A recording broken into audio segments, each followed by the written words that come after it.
नमस्कार। आज हम जरा गहराई में उतरेंगे मनाली से रोहतांग दर्रा तक के उस मशहूर सफर के बारे में। हमारे पास ना इस रास्ते की पूरी जानकारी है, मतलब हर मोड़ हर पड़ाव का ब्यौरा। और देखिए, मकसद सीधा सा है, इस गाइड से समझना कि इस रोमांचक पहाड़ी रास्ते में आखिर क्या खास है, कहाँ रुकना ठीक रहेगा और सफर को आसान और यादगार बनाने के लिए क्या जानना जरूरी है। बिल्कुल। और ये रास्ता जो है वो सिर्फ अपनी ऊंचाई के लिए नहीं जाना जाता। करीब 3978 मीटर्स है ये, या फिर दूरी जो मनाली से कोई 51 किलोमीटर है। इसकी असली पहचान तो है वो गजब के नज़ारे और वो दिल थाम लेने वाले मोड़। और हाँ, एक और बात, यहाँ जाने का सबसे सही वक्त होता है मध्य मई से नवंबर की शुरुआत तक, जब बर्फ थोड़ी हट चुकी होती है रास्ते से। अच्छा, तो चलिए इस सफर को थोड़ा खोलते हैं। ये यात्रा NH3 पर होती है ना?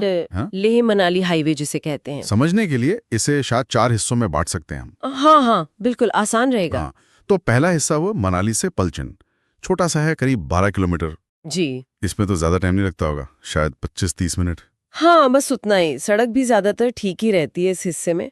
रास्ते में ब्यास नदी दिखती है, देवदार के जंगल हैं। और वो सोलांग वैली का मोड़ भी यहीं कहीं पास में है ना, जो एडवेंचर स्पोर्ट्स के लिए फेमस है। हाँ, बिल्कुल पास ही है। पर ध्यान रखना होता है कि रोहतांग के लिए सीधा जाना है, सोलांग की तरफ नहीं मुड़ना।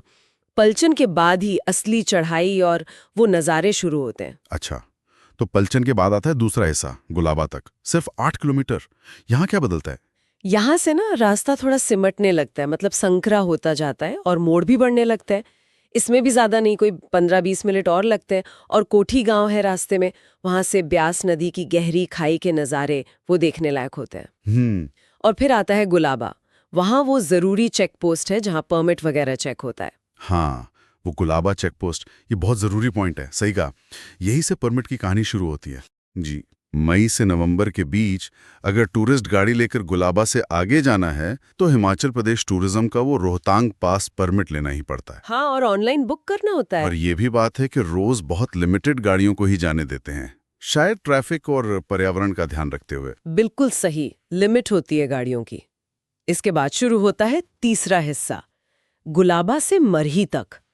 ये है करीब 18 किलोमीटर का। और ये मुश्किल होता होगा। हाँ, यहाँ सफर थोड़ा और मुश्किल हो जाता है। चढ़ाई ज्यादा तीखी है और वो हेयरपिन बेंड्स, वो तेज घुमाव वाले मोड़, वो काफी ज्यादा है। अगर मौसम की शुरुआत में जाएं जैसे मई में, तो बर्फ या कीचड़ भी मिल सकता है सड़क पर। अच्छा, कितना वक्त लग जाता है इसमें? इसमें करीब 45 से 60 मिनट मान के चलिए। मरही का नाम काफी सुना है, लगता है कोई जरूरी पड़ाव है ये। हाँ, मरई एक इम्पॉर्टेंट स्टॉप है। थोड़ा रुकने के लिए, सुस्ताने के लिए, खाने पीने के ढाबे वगैरह मिल जाते हैं वहाँ। और एक खास चीज है वहाँ की। क्या? अगर आप देर बसंत में जा रहे हैं, मतलब मई जून के आसपास, तो सड़क के दोनों तरफ 10 से 15 फीट ऊंची बर्फ की दीवारें दिख सकती हैं। क्या बात कर रही हैं? 10-15 फीट सड़क के किनारे? ये तो कमाल का नजारा होता होगा। हाँ बिल्कुल, बहुत शानदार लगता है। अच्छा, फिर आता है आखिरी हिस्सा, मरई से रोहतांग टॉप तक। ये कितना है? ये आखिरी 13 किलोमीटर। और हाँ, ये हिस्सा सबसे ज्यादा चुनौतीपूर्ण हो सकता है। ओह, सड़क संकरी है, चढ़ाई एकदम खड़ी है और कुछ हिस्से ऐसे हैं जहां भूस्खलन का थोड़ा खतरा रहता है। गर्मियों में जब बर्फ पिघलती है ना, तो पानी की छोटी छोटी धाराएं सड़क पार करती हुई दिखती हैं। इसमें भी टाइम लगता होगा फिर? हाँ, इसमें भी करीब 45 मिनट से 1 घंटा लग सकता है। बाप रे, इतनी मुश्किलों के बाद जब ऊपर पहुंचते होंगे तो कैसा महसूस होता होगा? अरे, सारी थकान एक पल में गायब। रोहतांग टॉप से जो नजारा है ना, वो शब्दों में बताना मुश्किल है। अद्भुत। चारों तरफ बर्फ से ढकी चोटियां, बड़े बड़े ग्लेशियर्स, और नीचे लाहौल घाटी का और चंद्र नदी का वो खुला पैनोरामिक व्यू। ऐसा लगता बस देखते रहो। वाह, सुनने में ही इतना रोमांचक लग रहा है। जाहिर इतनी ऊंचाई और ऐसे मुश्किल रास्ते पर सुरक्षा का ध्यान रखना तो बहुत ही जरूरी होगा। बिल्कुल बिल्कुल। सबसे पहली सलाह तो यही है कि सुबह निकलें, जितना जल्दी हो सके। जाम से बचने के लिए? हाँ, जाम से भी बचेंगे और दिन की रोशनी में आराम से सफर पूरा कर पाएंगे। और गर्म कपड़े वो तो जरूर रखने हैं, क्योंकि गर्मियों में भी टॉप पर तापमान 0 के पास या उससे भी नीचे जा सकता है। हाँ, ये तो है। और ऊंचाई की वजह से भी दिक्कतें हो सकती हैं, एल्टीट्यूड सिकनेस वगैरह। हाँ, उसका खतरा रहता है। इसलिए धीरे धीरे ऊंचाई पर चढ़ें, शरीर को थोड़ा वक्त दें एडजस्ट होने का, और जरूरी दवाएं साथ रखें। सड़क पर बर्फ या बारिश से फिसलन हो सकती है, तो ड्राइवर का अनुभवी होना बहुत जरूरी है। या तो खुद बहुत एक्सपीरियंस्ड हो या फिर कोई लोकल अनुभवी ड्राइवर की गाड़ी लेना बेहतर है। सही बात।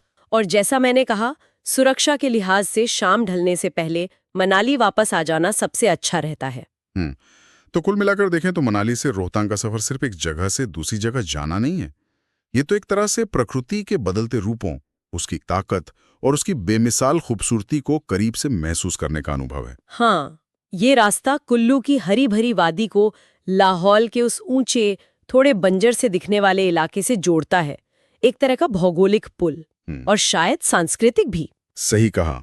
और सही तैयारी हो तो ये अनुभव वाकई यादगार बन जाता है। बिल्कुल। और एक बात हमेशा याद रखनी चाहिए कि पहाड़ों में मौसम और सड़कों का हाल कभी भी बदल सकता है। हाँ, ये तो है। तो हमेशा ताज़ा जानकारी लेकर ही निकलना समझदारी है।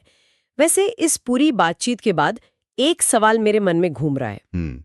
जैसे ही हम रोहतांग दर्रा पार करके लाहौल घाटी में उतरते हैं, वहां का पूरा लैंडस्केप, पूरा मंजर इतना अलग क्यों लगता है?